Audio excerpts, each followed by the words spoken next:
Mató a 2 hombres con sus puños. Uno tenía 21 años, el otro 29. Los mató delante de miles de personas que aplaudían, y al día siguiente lo coronaron campeón mundial. Le dieron un cinturón, lo metieron al Salón de la Fama. Nos mintieron. Ultiminio Ramos no fue un campeón, fue un muchacho al que usaron como arma. Quédate hasta el final, porque vas a saber quién decidió que ese muchacho de 17 años tenía que seguir matando, y por qué murió pidiendo perdón 59 años después, sin que nadie lo escuchara. Antes de llegar a la noche del 21 de marzo de 1963, en el Dodger Stadium de Los Ángeles, donde un hombre cayó al lienzo y nunca volvió a levantarse, tienes que entender algo, porque lo que pasó esa noche no empezó ahí. Empezó 5 años antes, en un gimnasio de Matanzas, Cuba, con un muchacho de 14 años que pegaba más fuerte que los hombres. Ultiminio Ramos Saqueira nació un 2 de diciembre de 1941 en Matanzas, Cuba. Casa humilde de barrio trabajador. Padre del campo, madre lavando ropa ajena para que rindiera el sustento. La familia tenía 3 comidas al día, aunque a veces solo arroz. Y eso en la Cuba de los años 40 ya era suerte. El nombre Ultiminio venía de la costumbre cubana de poner nombres raros al hijo último.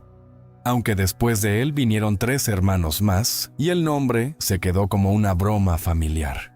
Uno de sus hermanos mayores, José, se metió al boxeo amateur a finales de los años 40. Iba al campo de béisbol abandonado de Campo Marzo, donde un grupo de hombres había puesto un ring improvisado, sin entrenador formal y sin reglas claras, con 2 hombres y un cuadrilátero los domingos por la tarde. Ultiminio iba a ver a su hermano. Tenía 11, 12 años. Se sentaba en una banca de madera al fondo del galpón y se quedaba ahí callado, mirando hasta que los hombres se iban. Y un día de 1955, cuando tenía 14 años, un boxeador retirado llamado Benito Fernández lo vio sentado en esa banca y le hizo la pregunta que cambiaría todo. Le dijo: «Muchacho, ¿tú no quieres pelear?». Ultiminio dijo que sí sin pensarlo. Subió al ring esa misma tarde, sin guantes, con las manos vendadas con tela de costal. Le pusieron enfrente a un muchacho de su edad. Y a los 3 minutos, Ultiminio le había roto la nariz. Guarda esto en tu mente. 14 años. 3 minutos. Una nariz rota. Esa fue la primera vez que Ultiminio Ramos le hizo daño a otro ser humano. No sería la última. Benito Fernández lo apadrinó. Lo metió a entrenar serio. Le enseñó la guardia ortodoxa, le enseñó a esquivar. Y le enseñó algo que Ultiminio cargaba sin saberlo. Una pegada de hombre adulto en un cuerpo de muchacho flaco. El derechazo le salía con una fuerza que hacía sonar el saco como si lo hubiera pateado un caballo, según describiría su entrenador años después en una entrevista para la revista cubana Bohemia. Hizo más de 100 combates amateurs en menos de 2 años. Casi todos los ganó, la mayoría por nocaut. Y a los 15 años, Benito Fernández lo llevó a una oficina en La Habana. Una oficina con cortinas pesadas, escritorio de caoba, fotos de boxeadores en las paredes. Detrás del escritorio había un hombre vestido de traje blanco, fumando un puro. Ese hombre se llamaba Cuco Conde, uno de los promotores de boxeo más importantes de Cuba en aquella época. Recuerda este nombre, Cuco Conde. Vamos a volver a él, porque en aquella oficina de La Habana, en 1956, se firmaron los papeles que convirtieron a Ultiminio Ramos en lo que iba a ser. Y también en lo que iba a sufrir. Cuco Conde le ofreció a Ultiminio firmar un contrato de gestión profesional. Ultiminio tenía 15 años. Su padre, que apenas sabía leer, firmó con una X. Y desde aquel día, el muchacho de Matanzas pasó a ser otra cosa. El producto de Cuco Conde, la inversión de Cuco Conde. La esperanza económica de un promotor que veía oro en sus puños y prisa en su calendario. Debutó como profesional el 5 de octubre de 1957. a 14 días de cumplir 16 años. Lo subieron al ring contra un cubano más viejo y más experimentado, que había dicho en los pasillos del gimnasio que iba a matar al chamaco. Ultiminio lo noqueó en el segundo asalto. Cobró $10. Su padre se compró un sombrero nuevo con la mitad y empezó la maquinaria. Entre 1957 y 1958, Ultiminio Ramos peleó 18 veces. 18, en menos de un año. Una pelea cada 3 semanas, sin más descanso entre combates que el justo para que se le bajara la hinchazón de los nudillos. Cuco Conde lo subía al ring en La Habana, en Matanzas, en Camagüey. En cualquier plaza donde hubiera 500 pesos cubanos esperando. 18 peleas en 12 meses. Un cuerpo de 15 años castigando otros cuerpos sin parar. Y nadie en Cuba pensó nunca que eso fuera demasiado para un muchacho. Nadie. De esas 18 peleas, ganó 17. La única derrota fue por puntos contra un veterano que le sacaba 10 años. La pegada del muchacho ya era leyenda en los gimnasios de la isla. Le decían el Sugar, en honor a Sugar Ray Robinson, el campeón estadounidense que entonces era el rey del boxeo. Y a Cuco Conde le brillaban los ojos cada vez que firmaba un nuevo contrato.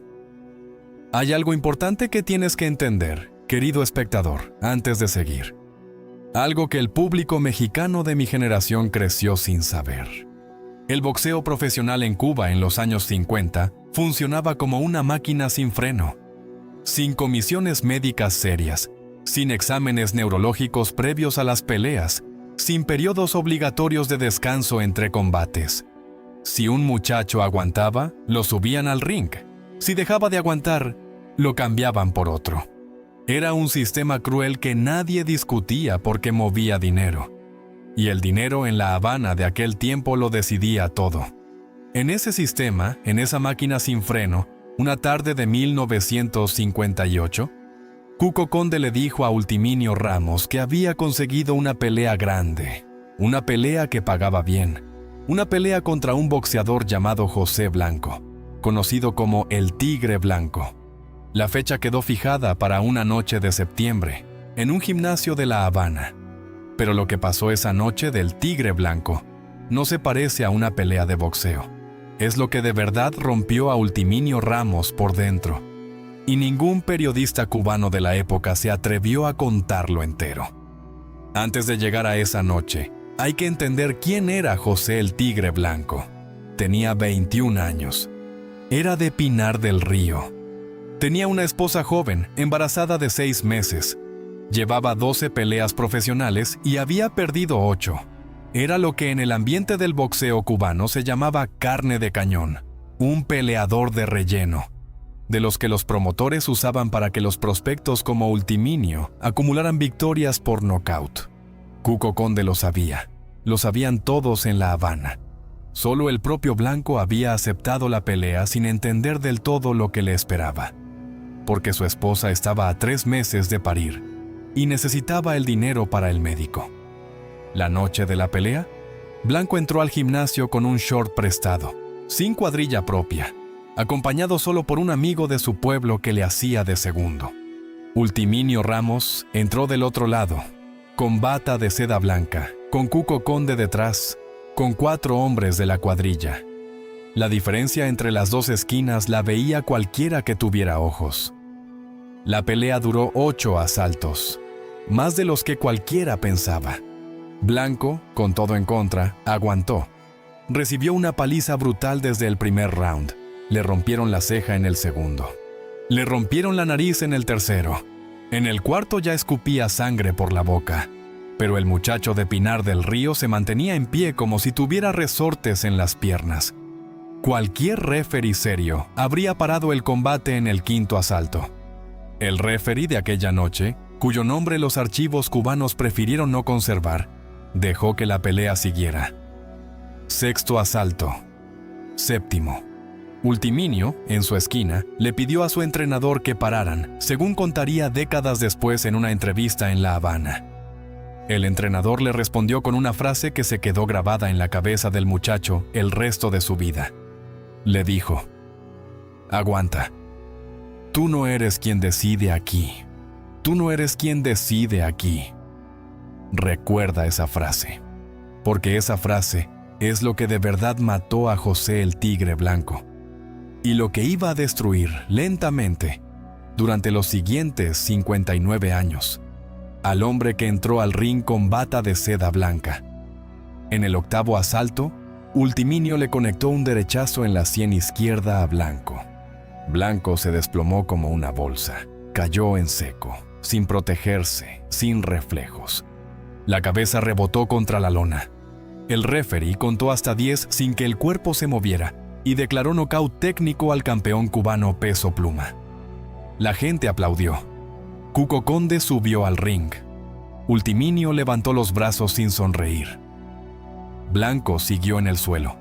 Pasó un minuto. Pasaron 5. La cuadrilla del muchacho de Pinar del Río intentó moverlo, pero respiraba con dificultad, los ojos en blanco, sin reflejo en las pupilas. Lo cargaron al hospital municipal en una camilla improvisada con 2 chaquetas atadas a un par de palos. Llegó vivo, en coma profundo. Los médicos le hicieron lo que se podía hacer en un hospital cubano de 1958, que era poco. Hemorragia cerebral severa. Lesión en el tronco encefálico. La esposa embarazada de 6 meses llegó al hospital al amanecer, vestida con la única bata de calle que tenía, y se sentó en el pasillo a esperar. José el Tigre Blanco murió 48 horas después, sin recuperar la conciencia. Tenía 21 años. Su esposa parió 3 meses después a un niño que llevaría su nombre y que nunca conoció a su padre. Ahora tienes que escuchar bien lo que pasó después, porque la muerte de Blanco fue solo la primera parte. La segunda parte, la que de verdad rompió a Ultiminio Ramos, son los 7 días que vinieron a continuación, y eso ningún libro oficial del boxeo cubano lo cuenta. Existe una grabación. Una entrevista de radio que Ultiminio Ramos concedió en La Habana en 2007, cuando volvió a Cuba por primera vez en 47 años. La grabación dura cerca de 40 minutos. Vamos a volver a esa cinta, porque hay un fragmento, hacia el final, donde Ultiminio cuenta con voz quebrada lo que hicieron con él la semana posterior a la muerte de Blanco. Un fragmento que cambia toda la versión que se ha contado en los libros oficiales del boxeo. Guarda esto en tu mente. Existe una grabación. Y dentro de esa grabación hay una confesión sobre los 7 días después de la primera muerte, que nadie en el boxeo cubano ha querido reproducir. La noche que Blanco murió, Ultiminio Ramos cumplió 17 años con 2 meses de adelanto, porque el muchacho que regresó a la casa familiar de Matanzas al día siguiente del entierro ya no era el de antes. La madre lo recibió en la puerta. Le tocó la cara con las 2 manos. No le dijo nada. Lo metió a la cocina, le calentó café, lo sentó frente a la mesa de madera donde la familia comía y se quedó parada en la puerta mirándolo sin hablar. Ultiminio no probó el café. Se quedó con las manos sobre la mesa, los ojos fijos en la taza, y empezó a temblar. Temblaba primero las manos, después los hombros, después el cuerpo entero. La madre se acercó, lo abrazó por detrás. El muchacho lloró por primera vez desde que tenía 8 años. Lloró por 1 hora. Después se levantó, caminó al cuarto que compartía con sus hermanos, cerró la puerta y se quedó 2 días sin salir. El tercer día tocaron la puerta de la casa. Era un mensajero de Cuco Conde. Traía un sobre con dinero y un papel doblado en 4. La madre recibió el sobre. Abrió el papel y le leyó al hijo lo que decía. El papel decía la fecha y la hora del próximo combate de Ultiminio Ramos. Una pelea programada para 7 días después de la muerte de Blanco. En la misma plaza, en el mismo gimnasio. 7 días. Querido espectador, escucha bien esta cifra. 7 días después de matar a un hombre, el muchacho de 17 años tenía que volver a subirse al ring. Ultiminio leyó el papel, lo dobló, se lo guardó en el bolsillo de la camisa, y según contaría décadas después en aquella entrevista de radio en La Habana de 2007, esa misma noche tomó una decisión que cambiaría toda su vida. Salió de la casa. Caminó 2 kilómetros hasta la oficina de Benito Fernández, su entrenador. Tocó la puerta y le dijo una frase que Benito repitió muchas veces a sus alumnos jóvenes, hasta el día de su muerte en 1986. Le dijo: «Yo no peleo más, yo no quiero matar a nadie más». Benito Fernández miró al muchacho, le ofreció un vaso de agua, le pidió que se sentara y le contó algo que Ultiminio nunca había escuchado de boca de su entrenador. Le contó que él también, 30 años antes, en 1928, había matado a un hombre en el ring, un boxeador de Camagüey llamado Ramón Gómez. Le contó que tardó 5 años en volver a subirse a un cuadrilátero, y le contó que esos 5 años fueron los peores de su vida, porque la culpa, sin entrenamiento, le pesaba el doble. Le dijo que lo único que le había salvado fue volver al ring, volver a pegar, volver a entrenar, cargar la culpa con sudor. Pero atención, porque eso es lo que Benito Fernández le dijo al muchacho esa noche. Lo que de verdad estaba pasando detrás de la decisión de Cuco Conde de mantener la fecha del combate era otra cosa, y eso es lo que vamos a contar ahora. Cuco Conde había vendido entradas para esa pelea de 7 días después, desde una semana antes. 500 entradas, a 2 pesos cubanos cada una, un total de 1,000 pesos cubanos en taquilla. Y los apostadores de La Habana, los grandes apostadores, los que manejaban dinero de verdad, habían movido 5,000 pesos más en apuestas paralelas. Ultiminio Ramos era el favorito en todas las casas. Y la prensa cubana, escandalizada por la muerte de Blanco, había convertido la pelea siguiente en el evento del mes, queriendo ver si el muchacho podía sobreponerse al trauma o si se desmoronaría sobre el cuadrilátero.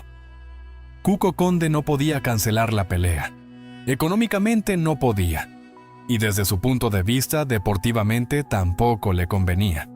Lo que necesitaba era subir a Ultiminio al ring lo más rápido posible para que el público viera que su producto estrella seguía intacto. Cualquier cancelación podía interpretarse como debilidad. Y la debilidad, en el boxeo profesional cubano de 1958, valía menos que un peso devaluado. Por eso, cuando Benito Fernández llamó a Cuco Conde al día siguiente de la conversación con Ultiminio para pedirle un mes de descanso, lo que recibió del otro lado del teléfono fue una negativa con 5 palabras. Cuco Conde le dijo: «O pelea o se acaba, o pelea o se acaba». 5 palabras que iban a definir la vida entera del muchacho de Matanzas. Porque para Ultiminio Ramos, en aquella Cuba de 1958, sin estudios, sin oficio fuera del boxeo, con una familia que dependía de los pesos que él traía cada 3 semanas, esas 5 palabras significaban una sola cosa. Significaban que tenía que volver a subirse al ring, aunque acabara de matar a un hombre, aunque todavía soñara con la cara de Blanco, aunque su madre le suplicara que parara. Y así, 7 días después de la muerte de José el Tigre Blanco, Ultiminio Ramos volvió a entrar al gimnasio donde había peleado la última vez. La sangre de Blanco todavía estaba en la lona, según contaría años después un periodista de la revista Bohemia que cubrió aquella noche. Habían pasado un trapo encima, pero la mancha seguía visible bajo las luces. Ultiminio la vio, levantó la vista y siguió caminando hacia su esquina. Esa noche peleó contra un boxeador de Holguín llamado Pedro Sánchez. Lo noqueó en el 4º asalto. La gente aplaudió. Cuco Conde subió al ring. Y Ultiminio Ramos, parado bajo las luces, con los guantes manchados de sangre nueva, miró al techo del gimnasio y sintió por dentro algo que iba a sentir cada noche, durante los siguientes 59 años, hasta el día de su muerte. Sintió que algo se le había roto dentro del pecho y que ya no se iba a componer. Y aquí, querido espectador, es donde la historia oficial del boxeo cubano y la historia real se separan. Porque la historia oficial dice que Ultiminio Ramos siguió peleando como si nada hubiera pasado. La historia real es la que ningún libro ha contado entero. Hasta ahora, lo que de verdad destruyó a Ultiminio Ramos no fue matar a Blanco. Fue saber, esa noche del 7º día, que su vida ya no le pertenecía. Saber que un papel firmado con una X por su padre analfabeto lo había convertido en propiedad de un hombre. Saber que Cuco Conde podía decidir cuándo subía al ring, contra quién, en qué fecha y por cuánto dinero. Y que él, el muchacho que pegaba más fuerte que nadie en Cuba, no tenía derecho ni a llorar a un muerto durante una semana entera. Cuco Conde, el hombre del traje blanco, el promotor que fumaba puros detrás del escritorio de caoba en aquella oficina de La Habana, era el verdadero dueño de la vida de Ultiminio Ramos. No el padre, no la madre, no Dios. Cuco Conde. Y la decisión de poner al muchacho a pelear 7 días después de matar a Blanco no fue una decisión deportiva, fue una decisión empresarial. Una decisión que se tomó en la trastienda de un café de la calle Obispo en La Habana, con 3 apostadores grandes de la ciudad sentados a la mesa con Cuco Conde.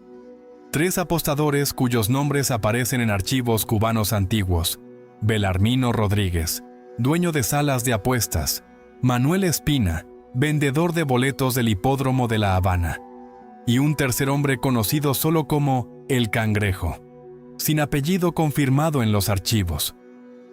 Esos 3 hombres habían apostado más de 2,000 pesos cubanos cada uno a que Ultiminio Ramos iba a ganar su siguiente pelea por nocaut antes del 5º asalto, y necesitaban que el muchacho subiera al ring rápido, antes de que se le ocurriera retirarse. Cuco Conde recibió de los 3 una cantidad nunca aclarada por mantener la fecha del combate. Algunos dicen que fueron 500 pesos. Otros dicen que fueron 1,000. Lo que está documentado en una nota de la revista cubana Carteles de noviembre de 1958 es que Cuco Conde compró un automóvil Chevrolet del 57 pocas semanas después de aquella pelea. Un automóvil que costaba 3 veces más de lo que un promotor cubano ganaba en un año entero. La sangre de José el Tigre Blanco todavía estaba en la lona cuando Cuco Conde se subió a ese Chevrolet por primera vez. Y la culpa de matar a Blanco quedó cargada para siempre sobre los hombros del muchacho de 17 años que no pudo decir que no. Lo que pasó en los meses siguientes, entre noviembre de 1958 y enero de 1959, fue una cadena de combates que Ultiminio Ramos peleó con el cuerpo y no con el alma. Cuco Conde lo subió al ring 7 veces más en esos 3 meses. 7 peleas. 7 victorias por nocaut. La pegada del muchacho ya no era solo técnica, era venganza, era furia. Era una forma de pegarle a Cuco Conde a través de los rostros de los rivales. La gente lo aplaudía, la prensa lo aplaudía. La revista Bohemia le dedicó 2 portadas en aquellos meses. Y nadie se dio cuenta de que el muchacho de Matanzas estaba bebiendo en silencio, en su cuarto después de cada pelea. Botellas de ron barato, 2, 3 por noche. La madre empezó a notarlo cuando encontró las botellas escondidas debajo de la cama. Le preguntó qué pasaba. Ultiminio le contestó con la misma frase que repetiría toda su vida cuando le preguntaran por aquellos años. Le dijo: «Yo no quería matar a nadie, mamá». Pero alguien decidió que sí. El 1 de enero de 1959 cambió todo en Cuba. Fidel Castro entró a La Habana. Batista huyó. Y la primera medida que tomó el nuevo gobierno revolucionario en materia deportiva, en marzo de 1961, fue prohibir el boxeo profesional en la isla. La prohibición se hizo efectiva con un decreto firmado el 19 de marzo. A partir de esa fecha, no se podía pelear por dinero en Cuba, solo amateur, solo por la patria, solo por la revolución. Para Cuco Conde, la prohibición fue el final de su negocio. Cerró la oficina de la calle O'Reilly, empacó papeles y se fue a Miami. Para Ultiminio Ramos, la prohibición significó otra cosa. Significó la posibilidad de escapar de un sistema que lo estaba tragando. Significó la oportunidad de empezar de nuevo en otro país. Significó que tenía que decidir qué hacer con su vida a los 19 años. Otros boxeadores cubanos también se enfrentaron a esa decisión en aquellos meses. Algunos se quedaron en Cuba y se reciclaron como entrenadores amateurs. Otros, los más conocidos, salieron en barco hacia Miami, hacia Nueva York, hacia Venezuela. Pero Ultiminio Ramos eligió un destino diferente, un destino que iba a marcar el resto de su carrera y que no fue casualidad. Recuerda que Cuco Conde se había ido a Miami. Recuerda que tenía contactos en todo el mundo del boxeo de habla hispana. Y recuerda que el contrato que el padre de Ultiminio había firmado con una X en 1956 todavía era legalmente válido. Aunque Cuba prohibiera el boxeo profesional, el contrato seguía vigente en cualquier otro país donde el boxeo se pudiera ejercer. Ultiminio Ramos llegó a México en mayo de 1961. Tenía 19 años y 5 meses. Aterrizó en el aeropuerto de la Ciudad de México con una maleta de cartón, $200 en el bolsillo y un papel con una dirección. La dirección era de un gimnasio en la colonia Doctores. Y el dueño del gimnasio era un mexicano llamado Cuyo Hernández, contacto directo de Cuco Conde desde hacía 15 años. Cuyo Hernández recibió a Ultiminio.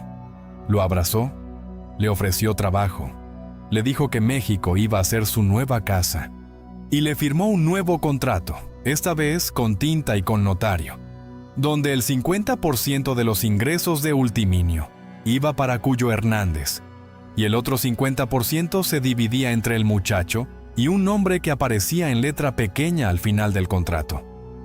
El nombre era Cuco Conde.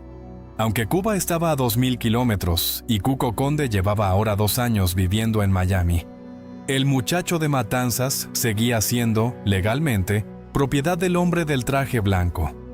Solo que ahora la propiedad pasaba por México. 5 años después, Ultiminio Ramos iba a matar a otro hombre, en el Dodger Stadium, frente a 30,000 personas. Pero esta vez, los puños del Sugar no fueron lo que mató a Davey Moore. Fue otra cosa, algo que estaba en ese ring desde antes de que sonara la campana. Vamos a llegar a esa noche, pero antes hay que contar lo que pasó en los 2 años entre la llegada de Ultiminio a México y el día que se subió al ring en Los Ángeles. Porque en esos 2 años, el muchacho de Matanzas conoció a una mujer, tuvo a su primer hijo, ganó el campeonato peso pluma de México y subió al ring contra los mejores boxeadores latinoamericanos de su categoría. Y en esos 2 años empezó a beber más, mucho más, hasta el punto de que Cuyo Hernández empezó a esconder las botellas del gimnasio para que el muchacho no las encontrara antes de los entrenamientos. La Ciudad de México de 1961 era una ciudad ruidosa, ancha, polvorienta, en plena expansión. La avenida Insurgentes todavía no llegaba al sur. El Estadio Azteca no existía. Las colonias del oriente estaban llenas de tierra suelta, perros callejeros y casas de adobe. Y en un gimnasio de la colonia Doctores, en una calle lateral cercana al mercado de la Merced, Cuyo Hernández recibió al muchacho cubano que llegaba con una maleta de cartón y 300 peleas de barrio, sumadas a 200 amateurs. Cuyo Hernández era un hombre bajo, ancho, con la cara redonda, fumador empedernido. Manejaba el gimnasio con disciplina militar, pero tenía algo que en La Habana no había: paciencia. Vio al muchacho de Matanzas con los ojos cansados y la espalda encorvada, y entendió de inmediato que algo grave le había pasado en su país. No le preguntó. Le dio una cama en la trastienda del gimnasio, le ofreció comida 3 veces al día y le dijo que en 6 meses lo iba a tener listo para subir al ring profesional mexicano. Ultiminio empezó a entrenar en julio de 1961. Doble sesión todos los días. 5 kilómetros de trote por la mañana en el Parque España. Saco, peras, sombra y sparring por la tarde. Cuyo lo conocía mejor de lo que el muchacho creía. Lo conocía a través de las crónicas de la revista Bohemia que llegaban desde Cuba. Lo conocía a través de los de Cuco Conde.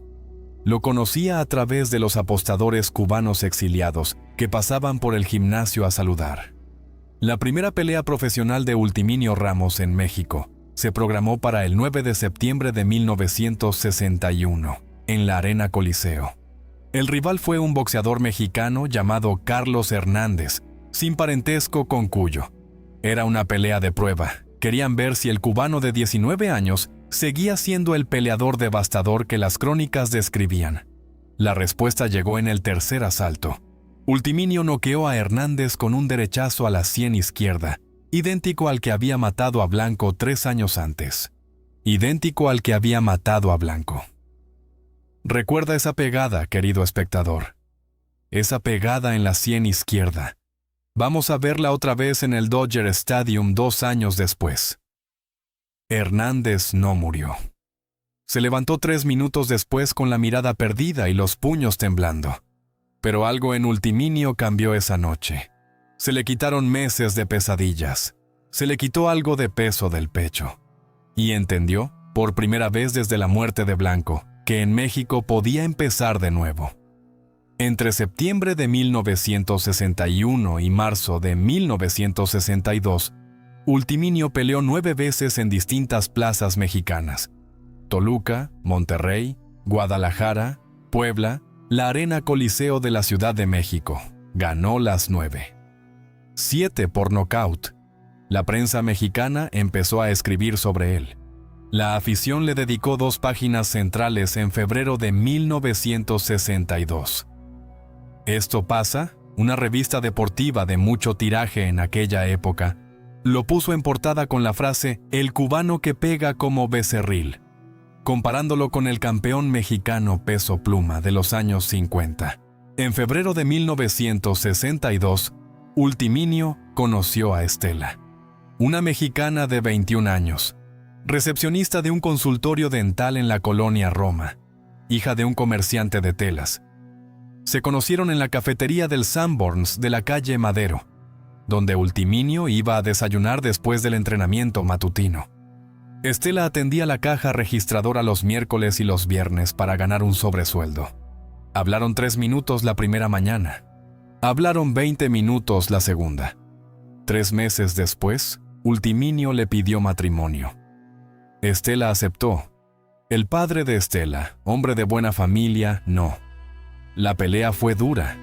Estela se fue de la casa de sus padres. Se mudaron juntos a un departamento de 2 cuartos en la colonia Cuauhtémoc. Y en agosto de 1962, Estela quedó embarazada del primer hijo de Ultiminio, un niño que llevaría el nombre del padre y del abuelo, Ultiminio Ramos Salazar.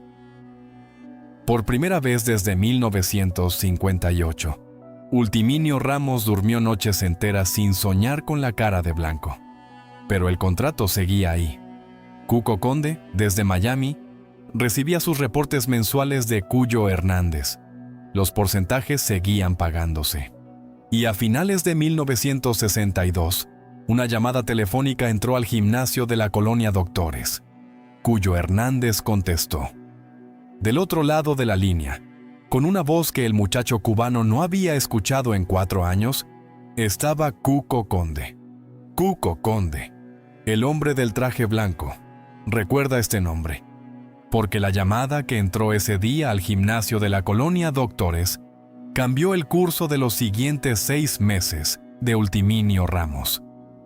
Cuco Conde le dijo a Cuyo Hernández que había conseguido una pelea histórica para el muchacho, una pelea por el título mundial peso pluma, en el Dodger Stadium de Los Ángeles, en marzo de 1963, contra el campeón de ese entonces, un afroamericano de Springfield, Ohio, llamado Davey Moore. La bolsa era enorme, $120,000 para el ganador, $60,000 para el perdedor, una cifra que en el México de 1962 era prácticamente impensable. Cuyo Hernández aceptó. Llamó a Ultiminio al teléfono. Le dijo que se preparara, que iba a pelear por el campeonato del mundo. Ultiminio, con Estela embarazada de 6 meses, tardó un segundo en responder. Cuando respondió, dijo solamente 4 palabras. Dijo, ¿quién es Davey Moore? Davey Moore había nacido el 1 de noviembre de 1933 en Lexington, Kentucky. Tenía 29 años en aquel momento. Era el campeón mundial peso pluma del Consejo Mundial de Boxeo y de la Asociación Mundial de Boxeo desde 1959. Llevaba 3 años defendiendo el título con éxito. 5 defensas, 4 knockouts. Era, en aquel momento, considerado uno de los mejores boxeadores libra por libra del mundo. Davey Moore tenía esposa, Geraldine, y 5 hijos. Vivía en una casa modesta en Springfield, Ohio. Era profundamente religioso. Iba a la iglesia bautista todos los domingos. No bebía, no fumaba, no salía con otras mujeres. Era lo que en el ambiente del boxeo se llamaba un caballero del ring. Un hombre tranquilo fuera del cuadrilátero, que se transformaba en una máquina cuando subía a pelear. Su entrenador era Willie Ketchum, un veterano de Nueva York que había trabajado con boxeadores desde la Segunda Guerra Mundial. Su manager era Bill Daly, un hombre con relaciones profundas en el negocio del boxeo californiano. Y la pelea contra Ultiminio Ramos era, para Davey Moore, simplemente una defensa más. La sexta. Una pelea que, según él mismo le dijo a un periodista del Los Angeles Times 3 días antes del combate, no le preocupaba demasiado. Le preocupaba más una cosa que ningún periodista publicó hasta años después. Y esa cosa fue lo que cambió el resultado de la pelea. Atención a esto. Atención a este detalle, querido espectador. Porque lo que Davey Moore le dijo a su esposa Geraldine la noche antes de la pelea, en el cuarto del Hotel Statler de Los Ángeles, es la primera pieza de la verdad que estamos a punto de armar. Le dijo: hay algo raro con el ring. La cuerda inferior está dura, la probé esta tarde. No es como las de Nueva York. Geraldine no le dio importancia. Le dijo que se concentrara en la pelea. Davey Moore asintió, apagó la luz y se acostó. 4 días después, esa misma cuerda lo iba a matar. 21 de marzo de 1963. Dodger Stadium, Los Ángeles, California. 30,000 personas en las gradas. Una noche fría para el sur de California. 14 grados centígrados. Ultiminio Ramos llegó al estadio a las 7:20 de la noche, en un Cadillac negro de la promotora, acompañado por Cuyo Hernández y por 2 hombres de seguridad. Estela se había quedado en México, en el departamento de la colonia Cuauhtémoc, escuchando la pelea por radio porque el embarazo no le permitía viajar. La pelea estelar empezó a las 9:14 de la noche. Ultiminio salió primero. Bata roja con bordes blancos. Caminó por el pasillo central del estadio entre 30,000 personas que gritaban en inglés. Subió al ring, se persignó y miró el cuadrilátero por primera vez desde adentro. Y vio lo mismo que Davey Moore había visto la tarde anterior: las cuerdas. 3 cuerdas horizontales que rodean el ring por sus 4 lados. La superior a 1,20 m del piso. La intermedia a 80 centímetros. La inferior a 40. Esa noche, en el Dodger Stadium, las 3 cuerdas tenían un revestimiento idéntico de algodón blanco. Pero la cuerda inferior, debajo del algodón, no era de cáñamo trenzado como en los rings de la mayoría de las arenas del mundo. Era de cable de acero. Un cable rígido, sin elasticidad, sin amortiguación, cuerda de acero. Recuerda esto: cuerda de acero en lugar de cuerda de cáñamo. Una diferencia que para los espectadores no se veía, pero para los 2 hombres que iban a pelear arriba, podía significar la diferencia entre vivir y morir. Davey Moore salió segundo. Bata blanca. Caminó hacia el ring con la mirada fija en el suelo. Subió. Se ajustó los guantes. Miró a Ultiminio del otro lado del cuadrilátero. Y según contaría su segundo años después en una entrevista para la revista Sports Illustrated en 1968, Davey Moore le dijo a Willie Ketchum una frase que el entrenador no entendió en aquel momento. Le dijo: si me caigo, no me dejes caer hacia atrás. Willie Ketchum le preguntó qué quería decir. Davey Moore solo señaló la cuerda inferior con la barbilla, y entonces sonó la campana. Los primeros 9 asaltos de la pelea fueron una guerra técnica entre 2 boxeadores de élite. Moore manejaba la distancia con jab. Ultiminio cargaba con derechazos. En el 4º asalto, Moore le abrió una ceja a Ultiminio que sangró el resto de la pelea. En el séptimo, Ultiminio le quebró la nariz a Moore con un izquierdazo limpio. Las tarjetas iban parejas. Algunos jueces tenían a Moore arriba, otros a Ultiminio. Todo se iba a decidir en los últimos asaltos. El 10º round empezó a las 9:52 de la noche. Dave Moore salió de su esquina y conectó 2 jabs limpios. Ultiminio respondió con un cruzado a la mandíbula. Moore retrocedió 3 pasos. Ultiminio avanzó. Y entonces, en el segundo 32 de aquel round, le conectó a Davey Moore el mismo derechazo en la sien izquierda que 5 años antes le había conectado a José el Tigre Blanco. Moore se desplomó hacia atrás, cayó de espaldas, y la nuca rebotó contra la cuerda inferior, la cuerda de acero. La nuca rebotó contra la cuerda de acero. La cabeza se sacudió como un péndulo. Y dentro del cráneo de Davey Moore, en ese mismo segundo, el tronco encefálico se desgarró. Moore se levantó. Tambaleó hacia adelante. Willie Ketchum, desde la esquina, gritó parando la pelea. Pero Moore, todavía en pie, asintió diciendo que estaba bien. El árbitro, un mexicoamericano llamado George Latka, miró a Moore. Le hizo seguir el dedo con los ojos. Moore lo siguió. Latka dejó que el round continuara 20 segundos más, hasta que sonó la campana del fin del round. Moore caminó hasta su esquina. Se sentó. Tomó un trago de agua y le dijo a Willie Ketchum, con voz tranquila, una frase que el entrenador repetiría en cada entrevista que le hicieron el resto de su vida. Le dijo: «Willie, no me siento bien», y se desmayó en el banco. Lo cargaron al vestidor entre 6 hombres. Llamaron a la ambulancia. Davey Moore llegó al White Memorial Hospital de Los Ángeles a las 10:35 de la noche, en coma profundo. Los médicos le hicieron lo posible. Hemorragia en el tronco encefálico. Lesión irreversible en la base del cráneo. Lo conectaron a respiración artificial.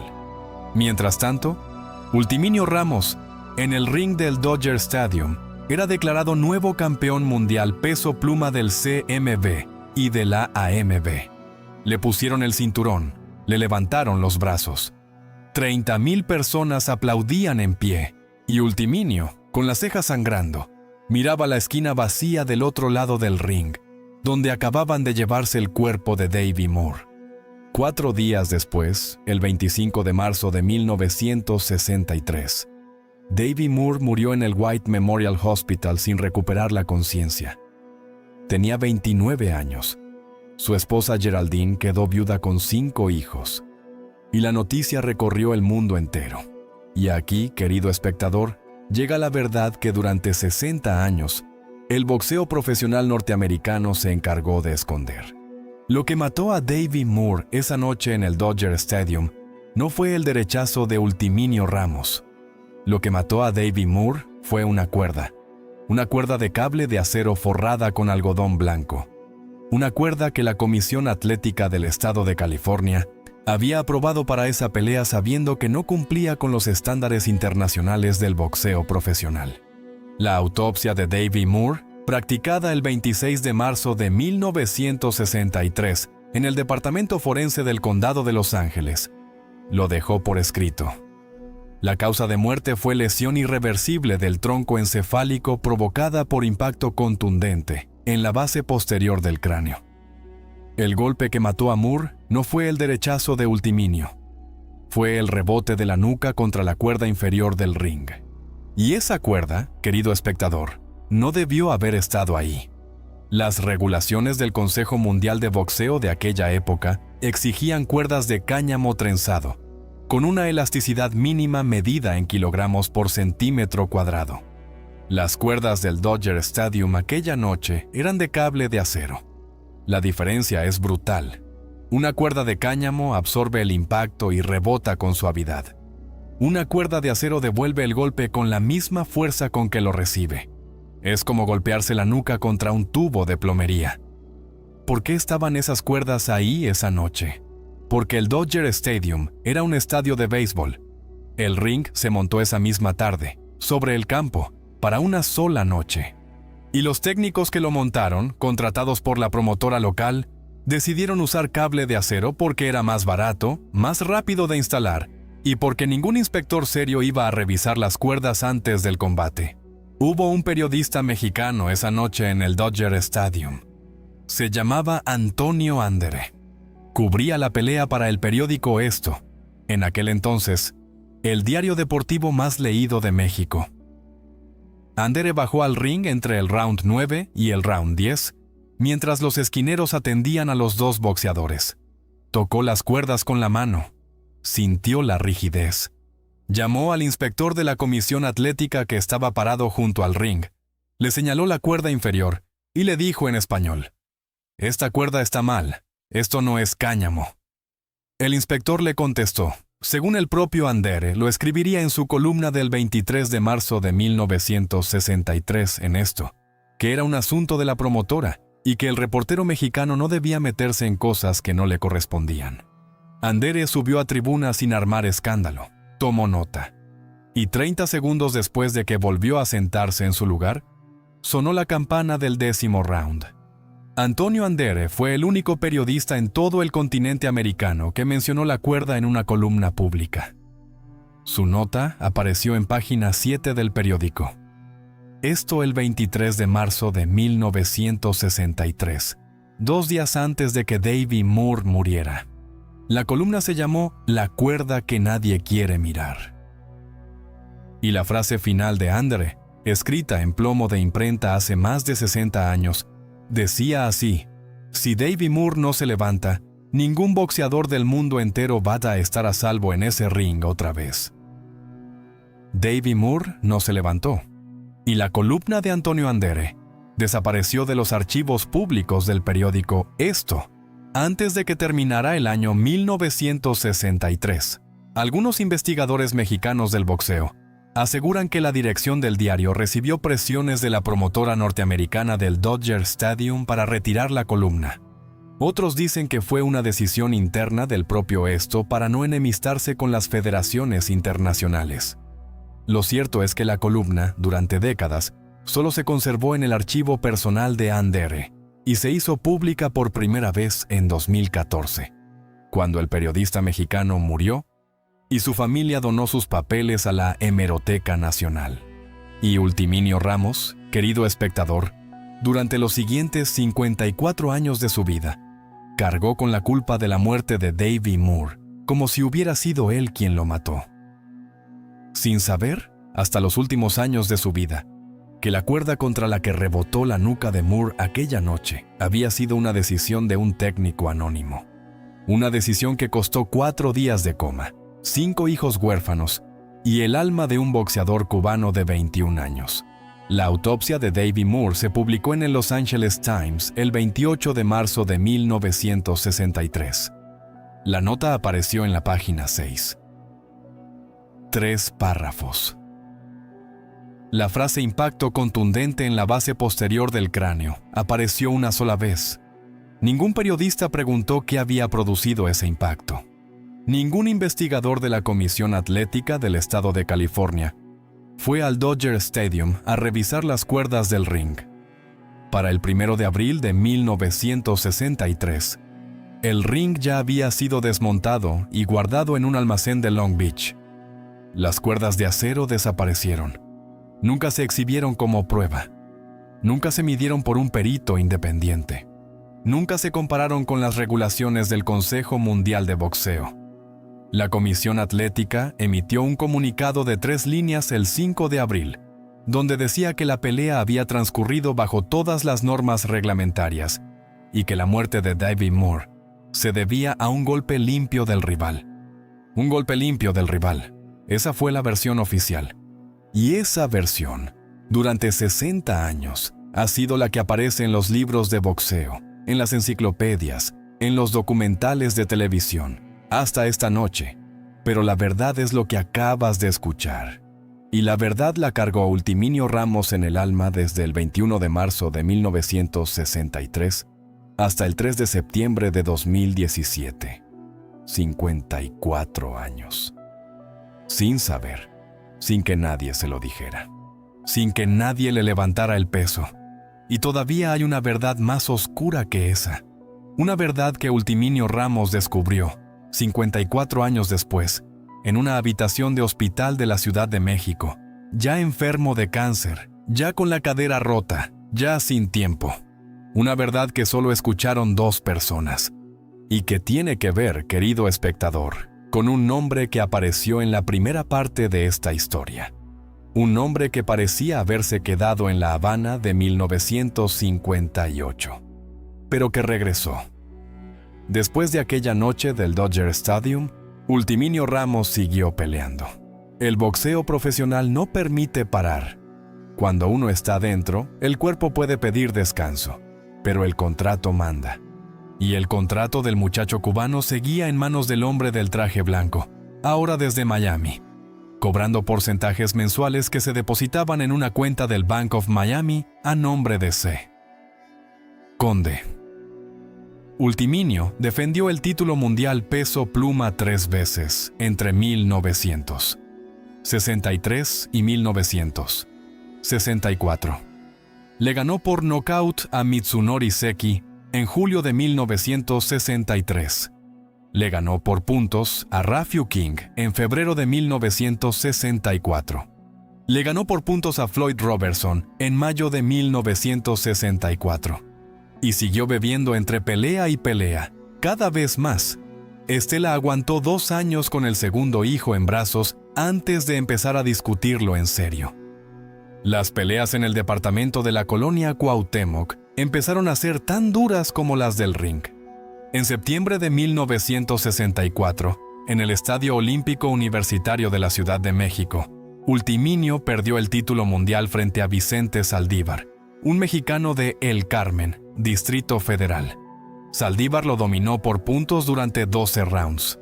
Ultiminio tiró todo lo que tenía en el cuadrilátero, pero algo en el cuerpo del cubano ya había cedido. Algo que no se medía con báscula, que tenía que ver con la culpa cargada durante 6 años seguidos. Bajó del ring sin cinturón. Lloró en el vestidor con la cara hundida en una toalla. Cuyo Hernández le palmeó el hombro sin decirle nada. La prensa mexicana lo despidió con respeto. Esto le dedicó 2 páginas. La afición lo llamó el cubano que México adoptó. Y Ultiminio Ramos, a los 22 años, dejó de ser campeón mundial para siempre. Pero la maquinaria seguía. Cuyo Hernández y Cuco Conde necesitaban que Ultiminio siguiera peleando para mantener los ingresos. Le programaron 22 peleas más entre 1965 y 1972, distribuidas por México, Estados Unidos, Venezuela y Japón. Ganó la mayoría. Perdió las que importaban. Cada vez con menos pegada, con menos reflejos, con más alcohol en la sangre antes del entrenamiento. El último combate de Ultiminio Ramos fue el 24 de abril de 1972, en el Auditorio Municipal de la Ciudad de México. Tenía 30 años. Subió al ring contra un dominicano llamado Antonio Gómez.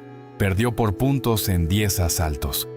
Bajó del cuadrilátero, caminó hasta el vestidor, se sentó en una banca de madera y le dijo a Cuyo Hernández 2 palabras. Le dijo, «Ya está», y nunca volvió a subirse a un ring. Pero el contrato seguía vigente. Recuerda esto, querido espectador. El contrato firmado con una X por su padre analfabeto en 1956 seguía vigente en 1972, 16 años después.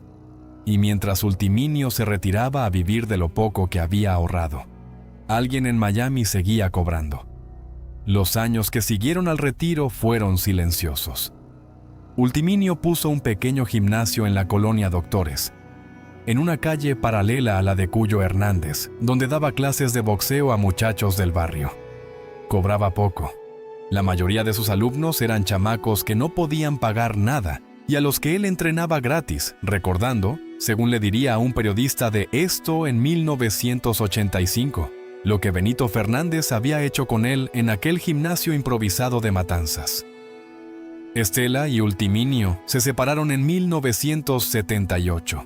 La separación fue pactada, sin abogados, sin pelea pública. Estela se quedó con los 2 hijos. Ultiminio se mudó a un departamento más pequeño, también en la colonia Cuauhtémoc, a 3 calles del anterior. Siguió viendo a sus hijos cada fin de semana. Siguió bebiendo, aunque menos que en los años del título. Y cargó con la culpa de Davey Moore en silencio durante todos esos años. En el año 2000, el Salón Internacional de la Fama del Boxeo, con sede en Canastota, Nueva York, lo eligió miembro honorífico. La ceremonia de inducción se hizo en junio de aquel año.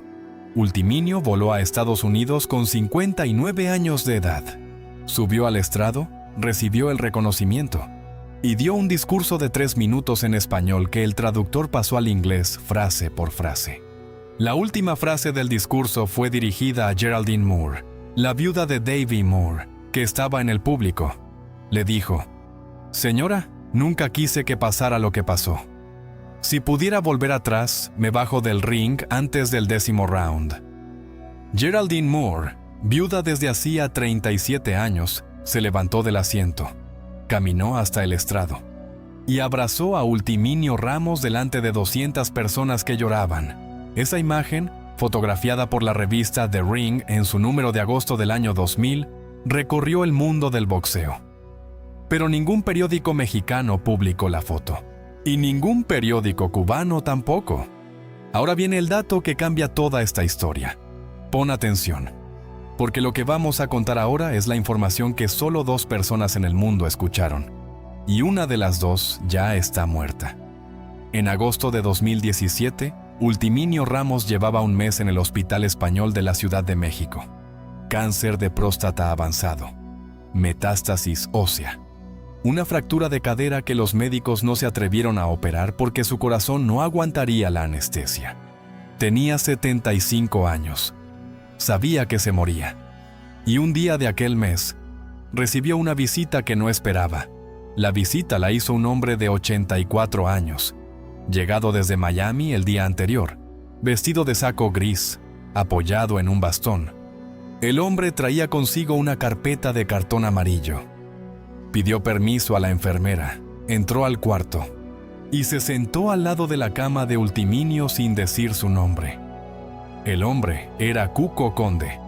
59 años después de haber firmado los papeles que convirtieron a Ultiminio en producto suyo, el promotor del traje blanco había venido a verlo a la cama del hospital y traía dentro de la carpeta amarilla algo que Ultiminio Ramos no sabía que existía. Cuco Conde abrió la carpeta.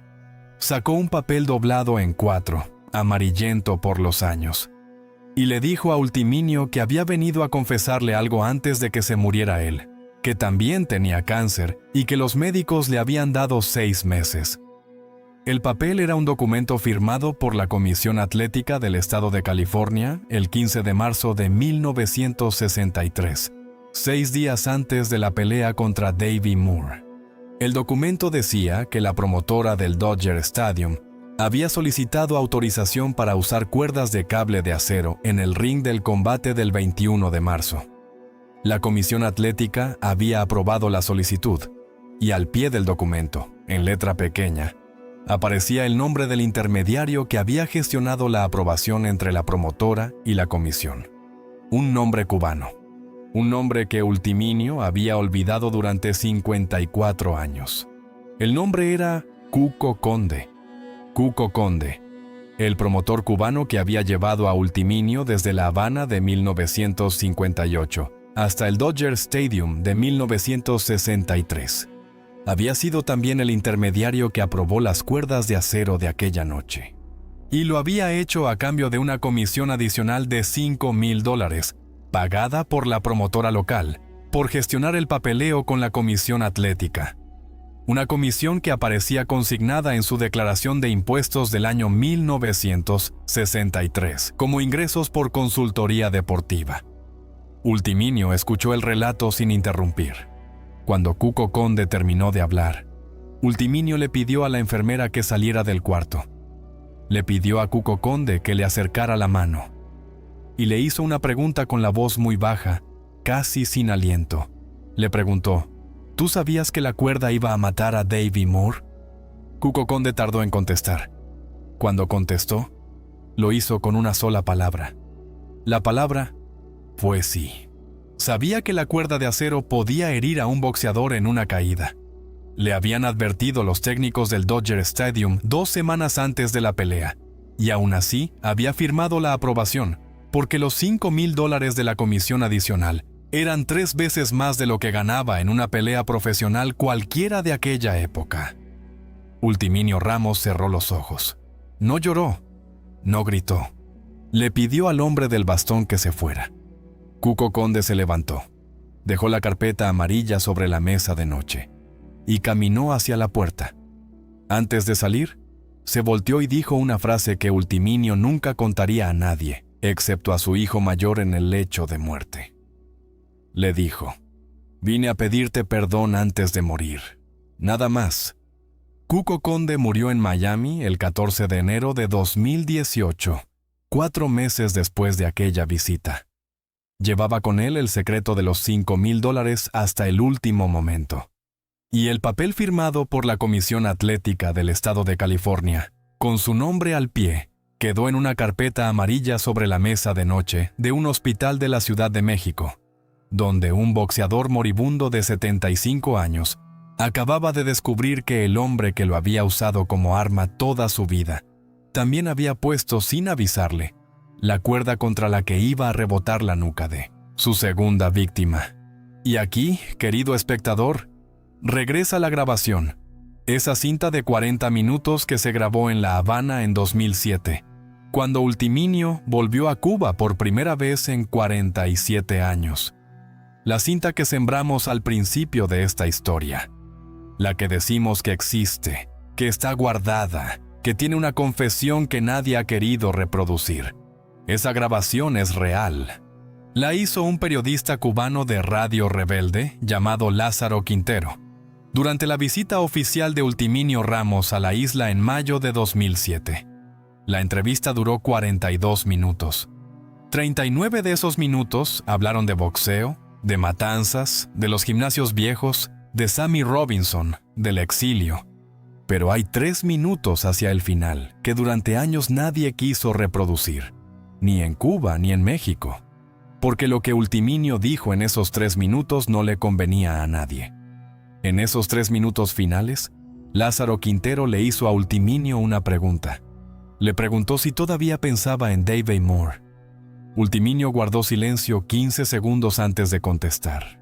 Esos 15 segundos están en la cinta, sin cortar. Y después contestó con una pregunta que durante una década, hasta agosto de 2017, no había podido responder. Dijo: «Yo me he preguntado 1000 noches si alguien sabía que esa cuerda no era de cáñamo. Si alguien lo sabía y se cayó. Si yo fui solo el muchacho que tenía la mala suerte de pegar fuerte aquella noche. O si alguien me usó. ¿Y si me usó? ¿Quién? ¿Y si me usó? ¿Quién?». Querido espectador, esa fue la pregunta que Ultiminio Ramos cargó durante 10 años sin respuesta. Una pregunta que grabó un periodista en La Habana en 2007 y que la dirección de Radio Rebelde guardó en archivo restringido por instrucciones que nunca se aclararon. 10 años después, en agosto de 2017, en una habitación del Hospital Español de la Ciudad de México, Cuco Conde le contestó esa pregunta sin saber que la pregunta existía grabada. Le contestó con la palabra sí. Sí, alguien sabía. Sí, alguien se cayó. Sí, alguien lo usó. Y ese alguien era él. La cinta de Lázaro Quintero permaneció en el archivo de Radio Rebelde hasta 2019, 2 años después de la muerte de Ultiminio, cuando un programa de boxeo de la televisión cubana pidió permiso para reproducir un fragmento. La autorización llegó. El fragmento se transmitió por primera vez el 15 de junio de 2019, en un programa nocturno que vieron muy pocas personas. Pero la pregunta de Ultiminio, esa pregunta sin respuesta de los 15 segundos de silencio, salió al aire. Y 2 años antes de salir al aire, ya tenía respuesta. Ultiminio Ramos llamó a su hijo mayor, Ultiminio Ramos Salazar, esa misma noche. Le pidió que viniera al hospital. Le contó lo que había escuchado de boca de Cuco Conde. Le entregó la carpeta amarilla con el documento original y le hizo prometer una cosa, una sola cosa, antes de cerrar los ojos para dormir aquella madrugada. Le dijo: «Hijo, no se lo cuentes a nadie. Davy Moore ya está muerto. Geraldine ya es una mujer mayor. Sus 5 hijos crecieron sin padre y eso ya no se arregla. Si tú divulgas este papel, lo único que vas a hacer es abrirles la herida otra vez. Yo me llevo este peso a la tumba y tú lo guardas». Ultiminio Ramos Salazar guardó la carpeta, cumplió la promesa y mantuvo el silencio durante varios años, como su padre se lo había pedido, hasta que la familia decidió donar los papeles personales de Ultiminio a un archivo del Consejo Mundial de Boxeo de la Ciudad de México. La carpeta amarilla, junto con otros documentos del padre, quedó depositada bajo condiciones de acceso limitado. Ultiminio Ramos murió el 3 de septiembre de 2017, 2 semanas después de aquella conversación con Cuco Conde. Su esposa Estela, con quien se había vuelto a acercar en los últimos años, aunque no volvieron a vivir juntos, dio la noticia a Mauricio Sulaimán, presidente del Consejo Mundial de Boxeo. Sulaimán despidió al campeón con un mensaje en redes sociales, llamándolo amigo y campeón de la vida y del ring. El funeral fue pequeño, en una capilla modesta de la colonia Roma. Asistieron Mauricio Sulaimán, Cuyo Hernández hijo, 2 compañeros de generación de Ultiminio en el boxeo mexicano, los 2 hijos del campeón, Estela, y unos cuantos vecinos. La Federación Mexicana de Boxeo no envió representante. La promotora norteamericana del Dodger Stadium, ya con otro nombre comercial, tampoco. La prensa deportiva mexicana le dedicó 2 columnas en esto y media página en La Afición. Eso fue todo. Eso fue todo. Un campeón mundial peso pluma, miembro del Salón Internacional de la Fama, el cubano que México adoptó, despedido con 2 columnas y media página. Mientras tanto, en Miami, el hombre que lo había usado como arma toda su vida, vivía sus últimos meses en una casa frente al mar, atendido por enfermeras, con la conciencia recién aliviada. Y aquí termina la historia de Ultiminio Sugar Ramos, el muchacho de Matanzas que pegaba como un hombre adulto a los 14 años, el campeón mundial que cargó 2 muertes durante 59 años, el cubano que México adoptó y al que el mundo del boxeo profesional usó como arma desde el día que su padre analfabeto firmó un papel con una X. Hay padres que están viendo este video esta noche y que han firmado, sin saberlo, papeles que pusieron a sus hijos en manos equivocadas. Hay hijos que están escuchando y que cargan con culpas por cosas que otros decidieron en oficinas a las que ellos nunca entraron.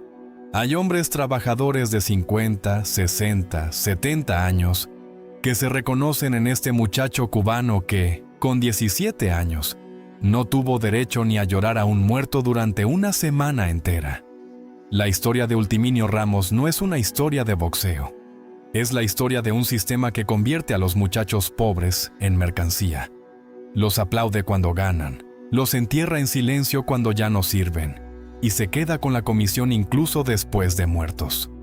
La culpa que cargan esos muchachos no es suya, pero los que ponen la cuerda de acero en el ring nunca pagan por nadie.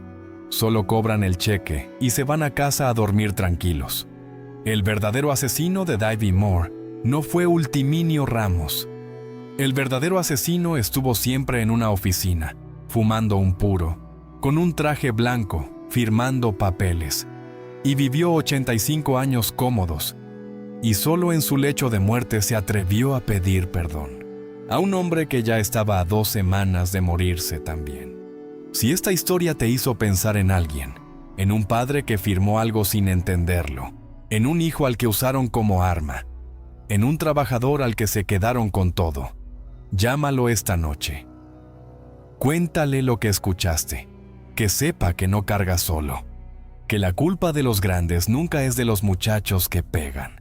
Suscríbete al canal si quieres que sigamos contando estas historias que nadie se atreve a contar enteras. Y deja en los comentarios el nombre de la persona en la que pensaste mientras escuchabas a Ultiminio Ramos. Vamos a leerlas todas.